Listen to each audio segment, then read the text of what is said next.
Саламатсыздарбы урматтуу көрүүчүлөр. Бүгүн биздин 5 каналда дагы бир фильмдин премьерасы болгону турат. Бүгүн биз ошол фильм жөнүндө сүйлөшөлү деп фильмдин режиссеру Темир Бирназаровду студиябызга чакырабыз. Саламатсызбы? Саламатсыздарбы. Темир байке, алгач мындай неме жөнүндө сүйлөшсөк да, негизи премьера болчу кинонун мындай сюжетин айтканга болбойт деп айтышат да, себеби көрүүчүгө бир аз сыр болсун деп. Бирок биз жанагы аннотация катары, анонс катары бир аз сүйлөшүбүз керек го баары бирчи кино жөнүндө. Кино Түнкү кырсык деп аталат экен. 2010-жылы, 2017-жылы биз баарыбыз укканбыз. Ушул кыргыз киностудиясынан тартылган алгачкы фильм А класстагы эл аралык кинофестивалдардын эң чоң призин биринчи жолу алды деп, ушул Түнкү кырсык деп. Түнкү кырсык жөнүндө негизи көп сөз болгон, сенсация болгон десек да болот да. Негизи фильм кандайча жаралды, кандай даярдык менен күттүңүз беле ушундай ийгилик болорун? Биринчи өзүңүздан уксак да, андан кийин акырын кино эмне жөнүндө, эмнеге ушул темада тартылды, эмнеге ушул кино тартылды деп анан акырын сүйлөшсөк. 2016-жылы анда Талип байке, Раматылык Талип Ибраимов бизде кыргыз фильминде башкы редактор болчу да. Ана киши өзүнүн аңгемесин ошол Көкөктүн уясы деген бир чакан аңгемесин ошол биздин киностудияга көркөм кеңешке салып ошону талкуудан өтүп бекитилген экен да. Ошол планга кирип, анан приказ чыгарыптыр. Ошол Талип байке өзү режиссер катары мага токтолуп, мени бекитип коюшкан экен. Анан Талип байке бир күнү мени чакырып ошол эмесин көргөздү, окутту. Анан мен айттым, бул мындай темага буга чейин тарттым эле. Анан ушуну баягы кайра жазып чыгайын, кайра башкача кылайын деп. Анан ал киши макул деди. Анан бир 10 күндө иштедик го дейм. Мен художниким, операторум үчөө иштегенен ал кишинин кайра келип, жок, кандай болсо ошондой тарткыла деди да. Анан мен отказ бердим да. Көзүм жеткен, анткени кичине баягы мурунку киномдо да эметип калабы деп, анын үстүнө окуяда кичине суюк болчу. Анан отказ бердим. Андан эле анан кайра дагы бир демарштан келди, ал киши макул, канда иштеп тарта бергиле деп. Макул деп кайра кириштик. Киришкенден кийин анан дагы бир 4-5 күндөн кайра келип, жок деди. Кандай болсо тарткылап ал эмес. Анан мен кайра отказ бердим. Анан эле бир демарш өткөндөн кийин байкуш киши өтүп кетти. Көрсөк ошол убакта ооруп, катуу ооруп, мындай эч нерсени көтөрө албай, капризничать, оорубай. Анан ушул менен көз өтүп кеткенден кийин анан балдар да чакырышып айтыштым, ушуну бүт көрпөйүп деп. Анын үстүнө планга кирип калган да. Планга кирип сроктор уже кысылып эме болуп калган да. Анан макулду, анан ушул алып, анан кайра иштеп чыгып, анан болгон ошо баягы кичине аңгемеде кичине эмес эле калды да. Ал аңгемеде дагы чал менен бир дудук кыздын ортосундагы мамиле да. Менде болсо ошол башкы геройду, баягы каарманды Акылбек Абдыкалыковду Кыргыз Республикасынын ыйлаачысы ошол кишини алдым, анан кызды алдым, болду, ошо менен анан чыгып кеттик да. Баягы башкы каарманыма кыйнап, аябай кыйнап, бир 10 күндөй мотоцикл алып ошону эң главный башкы ошол каармандын образын мотоциклин ачып туруш керек болчу. Калпак, плащ, калпак, мотоцикл, анан өтүк. Ушул болду да. И андан башка өзүнүн эмесин, образ, сырткы образын ушундай ачытты. Анан ошону менен чыгып кеттик да биз. Съемкага чыгып кеттик. Художник мага айттым да, бул образ, бул кинону аябай кооз тартышыбыз керек. Романтичный болуш керек. Романтизм да ушу. Анан ал Байшак айтты, ушу тиги көлдүн жээгинде ушундай жакшы жер бар деп. Бардык ошол жака, орношолуп, анан бизде мындай болду да. Бул кино мен үчүн аябай чоң сыноо болду да. Чыгармачылык сыноо деп айтсам болот. Эмне үчүн дегенде эч кандай даярдык болгон жок да биздечи. эч кандай даярдык болгон жок да. Актер актрисалар болду. Анан ошол баягы барып эле кечкисин сценарийди жазам, түнү менен отуруп эртеси баягы раскадровка кылабыз, оператор менен колдоп жүрүп. Анан ошол жерден эртеси тартып аттык да. Тартып бүткөндө кайра ошол окуяга кайра кечкисин отуруп жазып чыгам. Анан эми баягы негизи өндүрүштө баягы бүт сценарийди бекитип алып, анан актерлорду тандап алып жүрүшүн да. Менде ошол жерден баягы актерлор кирип кеткендиктен актер тандаганга да мүмкүнчүлүгүм жок, ага каражат да жок. Ошон үчүн тиги администраторум дагы, художниким дагы, ассистентим да баары ойноп чыкты да. Жада калса ошол жердеги тоңдун милицияларын алып келип аларды тарттык. Өзүбүз ошол жерде нанимать эткен баягы айдоочуну аны дагы тарттык. Иши кылып ошол жердеги тургундардан ошол кол алдындагы иштеп аткан ошол группада иштеп аткандардын баарын тартып чыктык да. Эми мындай эме эксперимент эч кимге каалабайм, анткени бул бир чет аябай тобокелдик да. Экинчи чети өзүмдүн чыгармачылык кудуретимди сыноо болду да. Ошол да, бирок экинчи андай тартпайм да, коркуппайм да. Анткени бул эми баягы болбой эле аябай чоң тобокел да. Темирбек, бул фильмди мен көрдүм да. Анан сиздин ошол кино жаатында топтогон тажрыйбаңыздын баарын колдонгонго аракет кылганыңыз байкалып турат да. Жоктон бар кылып тартканыңыз. Бирок билген адамга абдан ойлонулуп жасалган кадрлар абдан көп да, символикалар абдан көп. Кинодогу негизи эле чыгармадагы драматургиянын законун абдан мындай бир абдан чоңойтуп көрсөткөнгө аракет кылгандайсыз да. Бардыгы контраст менен. Кары жаш мисалы үчүнчү абдан даараткананын чукуруна түшүп кеткен абал менен баш асманга жеткен байлыктын ортосу. Жалындап күйүп турган жаштык менен от өчүп бараткан карлыктын, деңиз менен кургак жанагы чалдын үйү жээктеги. Анан дагы бир неме, адамды өлтүрүп жана жалданыма өлтүргүч, киллер деп коебуз да. Адамды өлтүрүп жашынып жүргөн кыз менен ошол эле кыз кайра өзүн өлүмгө алып бараткан чалды куткарып калган периште сыяктуу. Булардын бардыгы менимче жөн жерден болбосо керек.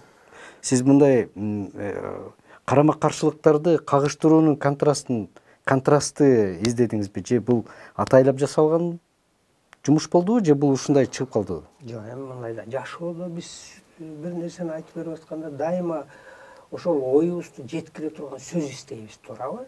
Ооба. Кинодо деле ошондой да.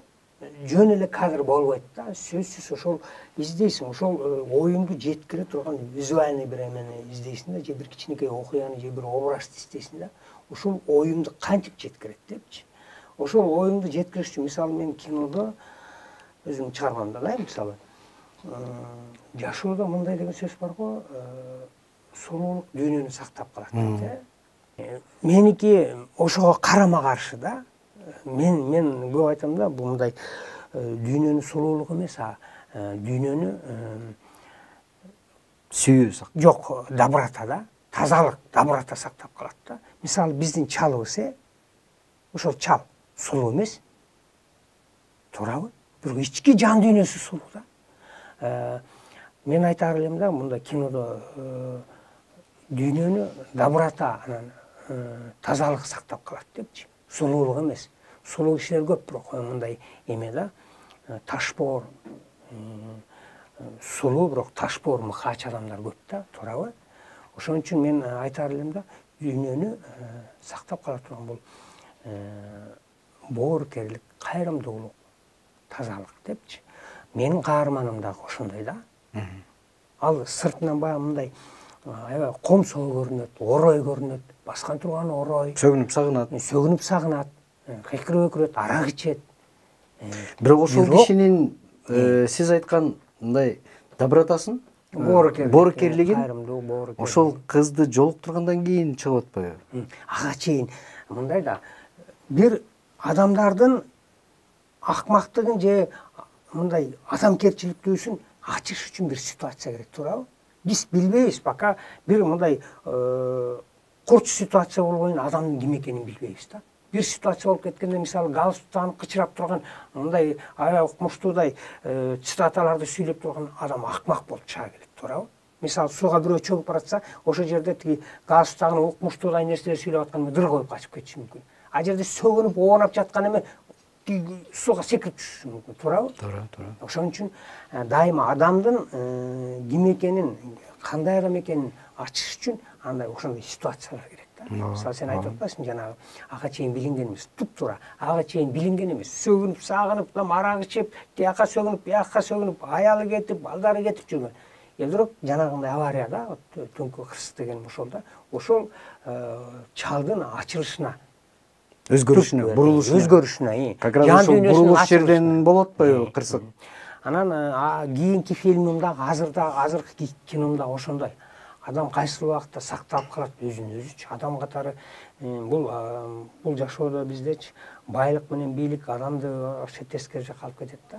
Өзүнүн адамдык сапатты сактап калыш өтө кыйын да. Бизде айлана чөйрө курчап турган нерсенин баары бул гипнотизерлор да, мындай кандай десем, көз үстү көз боемолуп пистесе азамат азгырык нерсе да.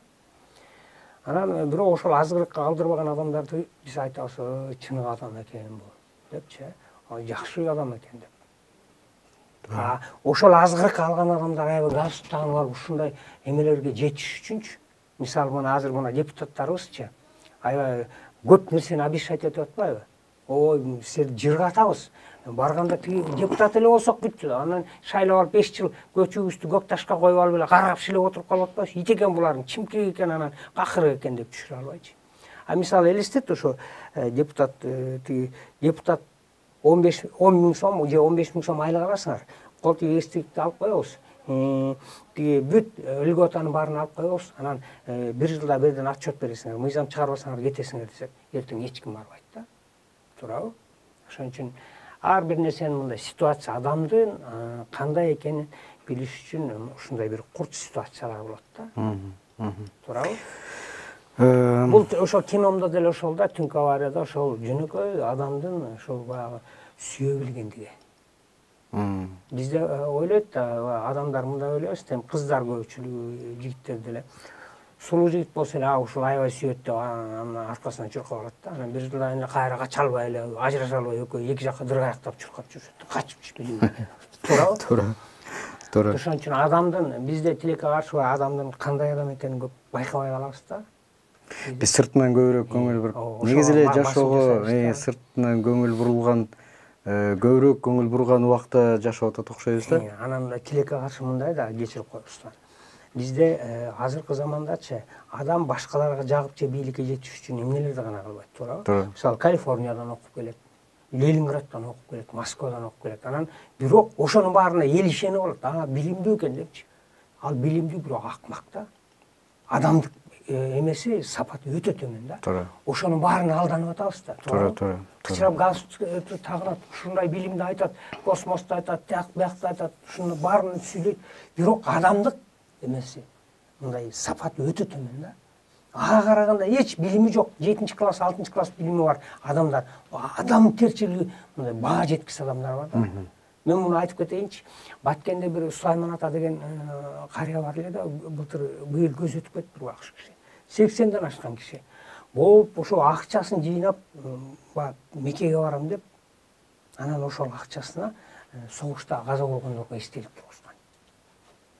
Андан келип жүрдүм, агачы пенсиясын чогултуп, ошол айылыма тиги суу жиберем деп, айылга канал кастырам тигип. Мен ушул киши жөнүндө документальный фильм да тарткан болчу. Асел тарткан. Мен көргөм анда. Меккеге карай жол деген. Өзүнүн өмүр бою Меккеге барам деген акчасын ошол эстелик тургузган деп. Бул сиз айтып аткан ошол адамдын, адамзаттык, мына адамдын ичине жаратылыштан, бир жаратуучудан берилген адамдык бир касиеттер. Ошол дүйнөнү, ошол адамдык касиеттер, определенный немелер бар да, мындай бизге белгилүү болгон бир сезимдер бар. Ошолорду сактап турган адамдар гана дүйнөнү баланс кылып сактап турат деген немени айтып атасыз да. Эми бир неме да, Темирбой эке. Биздин коом айрыкча кайсыл катмар болбосун да, классикалык, академиялык, Анан жөнөкөй элдик мындай бир агымга бөлүнүп калгандай да. Мисалы үчүн ошол эле кинодо деле азыр аябай чоң түшүнүк бар. Мисалы үчүн классикалык деп ошол мындай бир аз билим алган, бир аз эмес, жакшы эле билим алган, именно дипломированный режиссерлор деп коелук. Атайын окуу жайларды бүтүргөн. Же болбосо мындай поэтапно биринчи жардамчы болуп, стажер болуп, ассистент болуп, андан кийин дагы бир жеринде иштеп, анан барып кыска метраж, анан чоң метраж кылып, ошентип дасыккан режиссерго айланган адамдар. Экинчиси жөн эле каалоо менен мен кино тартам, мен тартайын деп кыялдандым эле, эми ошентип кино тарттым деп бир окшоштуруп тарткан деп коелук. Музыкада да ошондой, театрда дагы ошондой бир ажырымдай болуп турат да. Анан бирок сиздин жумуштарыңызда мен дайыма байкайм, сиз өзүңүз билимдүү режиссер катары, классикалык үлгүдөгү билим алган режиссер катары, бирок жумуштарыңызда дайым мындай элдик мындай жалпыга таанымал болгон музыкаларды же болбосо бир кандайдыр бир кыймыл аракеттерди, сөздөрдү, элементтерди кошосуз да. Бул бириктирүүгө болгон аракетпи, что биздин коом бир бүтүн деген, же болбосо бул бир сарказм сыяктуу мындай сатира менен сиздин жумуштарыңызда дайым сатиранын эмеси турат, бир сатиранын тили турат да. Мен аны туюмумда түшүнөм. Бирок сиз аны эмне максат менен жасайсыз? Эмне максат менен? Бул контролируется, бул атайын жасалган жумуштарбы же ушундай болуп калабы? Биринчи сурооңо эме кылып алак, тактап алак да. Биринчиси сен мындай кылдың да. Профессиональный режиссер, анан көчөдөн келген режиссерлор, ушулар кандай деген Ошону мындай да. Жазуучуларды, акындарды, сүрөтчүлөрдү эле да режиссер делечи. Талантың бар же жок. Анан эң көп, мисалы жылына 100дөй, там мисалы Алматыдан бардык жерлерден 100дөй режиссер бүтөт да. Арасынан калса бирөө калат, калбаса жок. Туура. Алар эмнен окуйт? Алар ошол приемдорду окуйт да. Мисалы актер менен иштешти, свет койгонду, темпо, ритм, визуальный эстетика деп коебуз, стилистика дегендерди окуйт да, жанрларды окуйт. Бирок талантты салып бере албайт эч ким. Мен да балдарды окутам да. Балдарды окутам, бирок аракет кылам да, ошо бир мындай идиреги бар, таланты барларды да. Анан кээ бирөө бар, өзүң деле билесиң, өзүң деле мындай курсташтарымдын арасында бар да, эми аларды эме басын жасабай эле коюп, жөн эле Феллинини, Тарковскийди жөн эле устукандап салышат да. Туура. Сүйлөгөндө, туурабы? Укмуш эми бүт дүйнөлүк кинонун жөнү семчкедей чыгат. Бирок жасай келгенде бирок жок. Туура. Туурабы? Туура. Анан кээ бирөө бар, көчөдөн келет, тарткан кинолорун көрсөң шок болосуң. Шок болосуң. Буга бир мисал өткөндө биз премьер алган Бакыт Мукулдун. Буларда талант бар да, талант. Талантың бар же жок бүттү. Анан мага таланттуулар келгенде аларды жанагындай жетишпеген нерселерин үйрөтөм да. Мисалы визуальный эстетика деген эмне, мисалы стилистика деген эмне, актер менен кандай иштеш керек. Ошо образ деген эмне, образ эмнеден турат? Драматургия деген эмне, структурасы кандай? То есть мындай 1 жыл жетет. Мен мисалычы, мен өзүм 5-6 жыл окудум да. Азыр ойлоп көрсөм, ким бекер эле экен да. Эми элестет, научный коммунизм дегенди, диамат дегендерди окуганбыз. Анын эмне кереги бар? Азыр ойлосом, кереги деле жок да, эми ошонун баарычы режиссурга, эми конечно, азыр политика тияк бияка керек режиссургачы. Бирок эми ошол убактачы бизде эмени криминалистиканы өттүк мисалы да, эми образ жаратыш үчүн кээде керек эле жок да. Анан режиссурга мисалы жазуучу болуш үчүн окуп кереги жок, туурабы? Акын болуш үчүн. Мен эч жерден көрө элекмин, мен окуп туруп анан акын болуп кеттим деген. Режиссер деген ушундай. Колдон келсе көбүрөөк жашоону окуш керек дейсиз. Молодец. Мына туп-туура айттың да. Жашоону мен да балдарыма айтам да, базарга баргыла, таксистер менен отурганда сөзсүз турагыла. Базарга барып дордойдон башынан аягына кирсеңер, ушунчалык көп тагдырларды көрөсүңөр. Көп окуя. Анан коомду изучать эткиле. Каякта жашап атасыңар? Кандай актуальный тема, кайсы тема? Жөн эле башыңа мындай ойлоп чыгарып алып, урдуруп тарта бербегиле. Сенин жараткан ошол тартып аткан киноң, сен ошол элдин каражатына, салыгына тартып атасыңар. Ошол керектүү, кереги жокпу? Биринчи ойлогула, сенин киноң бар, чыгармаңар кимге керек? Мына. Туура. Туура. Анан бизде кыргыз киносунда азыр негизи баягы эки багытка бөлүнүп калды да. Кассовый кино деп коебуз. Туурабы? Анан чыгармачылык деп коебуз, автордук кино деп коебуз да. Кассовый кино бул жанагы балдар тартып атат да, балдар деле режиссерлор өз алдынча тартып атышат да. Булардын түпкү максаты өздөрүнүн акчасын кайтарып алуу да. Туурабы? Туура. Бул өздөрүнүн акчасын кудаш деп турат. Маңдай термен тапкан акчасын салып ошону кайтарып алуу. Буларда теманы булар аябай мындай кандай острый же курч теманы алышпайт. Анткени эл келбейт ага жаштар, туурабы? Кинотеатр 16 жаштан 25 же там 26-27 жашка чейин барат, бүттү. Ошолорго ылайыктайт да теманычы, туурабы? А кыргыз киносу эмне керек деген суроо да, мисалы, бир да тыйын пайда алып келбесе, эчтеке алып келбесе, жана өзүң айтып кеттиң, бул идеология депчи, туурабы? Бул идеология, улуттук идеологияны, улуттун эмесин кармап туруу да, биздин баалуулуктарга басым жасоо. Мисалы, башка маданият, башка элдин маданиятын бизге алып келип таңуулап атпайбы? Кино аркылуу, театр аркылуу, адабият аркылуу таңуулайт. Ар бир улут, ар бир эл өзүнүн маданиятын жайылтканга аракет кылат. Туура. Туурабы? А биз да ошентишибиз керек. Башка биз өзүбүздүн менталитетибизди, өзүбүздүн маданиятыбызды сактап калыш үчүн тилибизди ошол тилде, ошол маданиятты көргөзүп, өзүбүздүн өсүп келаткан башкаларга жайылта албасак дагы өзүбүздүн улутубузга, мамлекетибизге ошону жайылтып турушубуз керек да. Туурабы? Мен мынакей канча 16-17 жыл болуп кетти.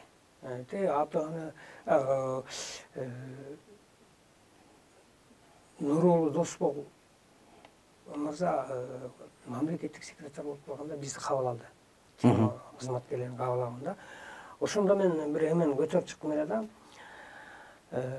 Бир 50дөй кинону кыргыздын улуттук кинолорунда, улуттук каза салт, баалуулуктарыбызды камтыган 50дөй кинону мектеп программасына кийирип коелук депчи. Макул деген да ишчи, макул деген. Ошондон 17 жыл өттү. Бирок мен ошону көтөрүп чыккандан 8-9 жылдан кийин Москвада көтөрүп чыкса жана Медведев 100 киносун киргизип койду мектеп программасына. Эмне үчүн мен биринчи айтып берейин да, бул улуттук идеология абдан керектүү да. Азыр элестет, мисалы, орус балдар окуйт, чечен окуйт, татар окуйт, баардык улуттун балдары окуйт да. Ошол класска Айтматовдун китебин окуп келеби, Жамилянын окуп келеби? Келбейт. Арасынан бирөө окуп келиши мүмкүн. А сен 2 саатта ошол балдардын баарына сиңирип коесуң. Туура, туура. Туурабы? Кино аркылуу. Туура. Мына алар уже ким экенин, Чокморовдун ким экенин билет, Океевдин ким экенин билет. Кино аркылуу бүт баарын билет. Кыргыздын каза салтын, үрп адатын билет. Ким болуп чыгат кийин? Кыргыз болуп чыгат. Туура. Туурабы? Туура. Улуттук чечен болсо да кийин кыргыздын маданиятын өзүнө сиңирип чыгат. Мына идеология. Бирок тилекке каршы эмгиче ошо Каныбек Иманалиев мырзага да айттым эле, алар киргиздик деген эмеге киргиздик азыр эме болуп атат деп Садыкка дагы баарына письменно дагы эме кылдым эле, ошол ишке ашпай келатат. Менимчечи Темирбек эке, бул оюңузга кошулчу ой сыяктуу да, бул эми менин жеке көз карашым. Идеология дегенде биз кандайдыр бир абстрактуу түшүнүк менен айтабыз да, идеология деген эмне деп. Мен бир биздин өзүбүздүн эле коомдон белгилүү бир кыргыз байкебизден уктум да ушул сөздү. Мен суроо бердим да, байке, идеология деген эмне? Эмне үчүн биз дайыма эле бизде идеология жетпейт? Улуттук идеология дейбиз да. Идеология жок деп айтабыз. Эмне бул идеология десем, идеология Руслан бул идеялардын үстөмдүк кылган, идеялардын ичинен бир идеянын үстөмдүк кылган формасы. Бул идеология. Бирок бул бизге туура келбейт. Себеби биз коммунисттик идеологияда жашадык. Мисалы үчүн коммунисттер өзүнүн көз карашын таңуулап башка идеяны жоготкон эмес. Бул керекпи дейт. А мен ойлонуп калдым, чын эле бул керекпи? Демек бизге идеялардын көптүгү керек турбайбы? Демек анда кино бир идеологияны сунуштай албайт. Анда диктатура болуп калат экен. Демек биз андан көрө кинолор бул жанакы адамзаттын көкүрөгүнө салынган, жаратылыштан, жараткандан салынган, адамды адам кылып сактап турган касиеттерди даңазалаган темаларды сүрөттөгөн кинолор болобу, чыгармалар болобу, музыкалар болобу. Биз ошолорду адамзат адамдыгын жоготпош үчүн кармап турушубуз керек экен да, жасап турушубуз керек экен да. Ал акча алып келбеши мүмкүн. Ал коммерциялык мындай немеге жетпеши мүмкүн. Бирок ал биздин адам болуп турушубузга жардам берчү нерселер экен да көрсө. Анан сиз айтып аткан жанагы коммерческий деп атасыз. Мен ушуну жакшы түшүнбөйм. Биздин Кыргызстан коммерция кылганга такыр мүмкүн эмес жер да. Бизде 6 миллион эл болсо, 3 миллиону сыртта жүрсө, 2 миллиондой кары картаң деп коелук, жаштар, алар мындай жаш балдар. Атайын акча бөлүп кинотеатрга барбайт. Анан бир ошонун ичинен 1 миллиондун 500 миңдейи күнү түнү сиз экөөбүзгө окшогондор эртеге кантип нан табам деп ойлонуп башын сайып иштеп жүргөн. Алар да барбайт. Баргандар бир 100 миң, 200 миңге жакын жаңы келген студенттер. Ошолор үчүн кино тартылыш керекпи? Биринчи азыр эме кылып алалычы, жана идеология тууралуу. Өзүңүздүн оюңузду айтсаңыз. Аябай сон темаларды көтөрөт экенсиң да, ошо мындай аябай жакшы нерселерди айтып атасың да сенчи. Ошо мындай терең нерселерди көтөрүп атасың да. Ошо жанагы сен айтып кеткенчи, идеологияны туура айткан Айша дагычы, туура айтканда. Бирок идеология деген эмне деп сураганчы, биз калпак кийсек, бул да идеология, туурабы? Улуттук идеологиянын бир эмелери да, элементтери. Туурабы? Кымыз ичсек, мисалы төргөт көрсөк, бул да улуттук каада салттын, улуттук каада салт, бул да идеология. Өзүбүздү карматпаган. Анан сен жанагы айтып кеткенчи, жана айтып кетпедиңби? Коммунисттик идеология, там демократия, капиталисттик идеология, мунун баары саясий идеология. Булчу саясий идеология да. Өзүнө камтып турганда, бул өтө жаман нерсе болчу. Коом ошону менен жашайт. Жок, мындай да, коом туптуура айтып атасың. Коом негизги.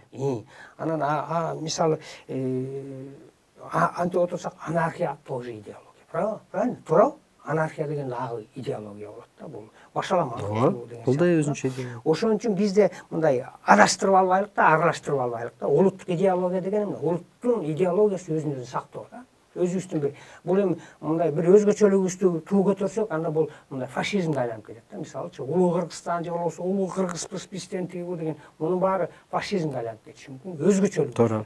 Өзгөчөлүгүбүзгө басым жасабашыбыз керек, мындай сактап калышыбыз керек. Дүйнө эмнеси менен кызык? Дүйнө ар кандай каада салт, ар кандай үрп атат. Мына ушунусу менен кызык да. Бизге азыр мен сизди түшүндүм. Ошон үчүн жанагы идеология деп айтып атпаймынбы? Биздечи мамлекеттик идеология өзүнчө. Мамлекеттик идеология. Бул ошо мамлекеттин түзүлүшү деп айтабыз, саясий, экономикалык, патриотизм, мунун баары эме да. Бизде болсо улуттук идеологиябыз бул өзүнчө да. Бул биздин өзүбүздүн улуттук өзгөчөлүктөрүбүздү сактап калып, жакшы улутту өстүрө турган нерселерди телевизди, мисалы. Анан мисалы диний идеология деп коебуз, туурабы? Мына бул идеология көрүп атабыз го, жана игил, тияк, бияк деген, бул да өтө коркунучтуу да. Туура. Любой нерсенин чеги бар да. Чеги бар. Ошон үчүн бул идеологияны мындай баарын аралаштырбай, мындай кылып мен бир сизге суроо берейин дедим эле, кайра ошол суроого мындай сиз экөөбүздүн немебизден жооп алдым деп ойлоп атам да. Эми мүмкүн ошондойдур, мүмкүн андай эместир. Мен ойлоп аткам да. Темирбай эке, бул түнкү кырсык бул мамлекеттик заказ деп коелук, мамлекет акчасын төлөдү, бирок сиз аны болбой эле өзүңүздүн почерки бар режиссер катары мына артхаус жанрында мындай чыныгы автордук почерк менен жасап койдуңуз да. Менимче ушунусу менен дагы бир жанагы дүйнөлүк А класстагы фестивалдарда жюрилердин дегеле дүйнөлүк коомчулуктун көңүлүн өзүнө бурду болуш керек да. Себеби кино эмнени даңазалайт? Кино адамдык сүйүүнүн чексиздигин, жашка карабастыгын, сиз айткандай жанагы кеңпейирликти, боорукерликти кандай абалда болбосун, ал дайыма бир кичинекей ситуациядан кайра жаралуусу мүмкүн экенин даңазалаган фильм да. Демек бул адамдын адам боюнча калуу идеологиясын түртүп аткан фильм деп койсок болот да. Демек бул боюнча эгер мындай алганда мамлекет анда муну туура эле заказ кылган. Эми акыркы суроолордун бири болсун. Мисалы үчүн жана сөзүбүздө айттык, жакшы режиссер болуш үчүн жашоону жакшы түшүнүш керек депчи. Жашоону кайсыл адам жакшы түшүнөт? Бул жашоодо көбүрөөк жашаган адам жакшы түшүнөт да. Анан сиз кандай деп ойлойсуз? Мына киноңуз кыргыз кинолорунун ичинен алгачкы жолу эң чоң гран-прини алды деп айтып атабыз. Сиз эмне жумуш кыласыз? Сиз жеттиңизби өзүңүздүн бир кыялыңыздагы киного же эми тартасызбы? Эми жеттим деп айта албайм, анткени азыр менде дагы 2-3 эмес, 4-5 сценариym жатат да. Анан жана өзүң айтып кетпедиңби, бизде негизи менин максатым чыгармачылык жазуучуларды эле гумандуулук да, гумандуулук. Азыркы учурда өзүңөр көрүп атасыңар, дүйнөдө негизи эле дүйнөдө адам баласы каяка барат, туурабы? Мындай деградация эмес, даже мутация болуп баратат. Рухий мутация, духовный мутация болуп баратат адамдарда. Страшный нерселер болуп атат да. Ошого кээде айтат го, кээде искусство эч кимге нравоучение же тийип урбаш керек деп. Мен ойлойм, эң биринчиден биз адамдарды ушу жакшылыкка үндөш керек, адамдарды тазартыш керек. Кээде бир кинолорду көргөндөн сыртка чыгып аябай эме болуп каласың да, таза сон болуп каласың да. Ошол сыяктуу болуш керек. Же ойлондуруш керек адам баласын каяка барып атканын, туурабы? Вот ушул да негизи кинонун негизи эле чыгарманын максаты да, жана анан ошондой эле мисалы эстетикалык жактан наслаждение же рахат алышың керек. Сулуулукту көргөзүшүң керек деген сыяктуу. Анан акыркы сурооң азыр деле ушул кандай десем, мен антип деле ойлобойм. Мен баягы азыр коомдо болуп аткан көп көйгөйлөрдү көрүпчү. Мына азыр жанагы 5-6 жылдан бери ушу эменин үстүндө да иштеп келатам да, жанагы аялдарга зордук зомбулук көргөзүп, ошо чогултуп жүрөм да материалдардычы. Ушунчалык анын баарын окуп аябай жүрөгүмдү ооруйт да. Мына ушул темага азыр эме кылсам деп атам. Анан жаңы эле могу бир ай болду, жаңы эле дагы бир теманын үстүндө 16-жылдык окуялар боюнча ал жөнүндө бир сценарийди бүтүрдүм, буюрса.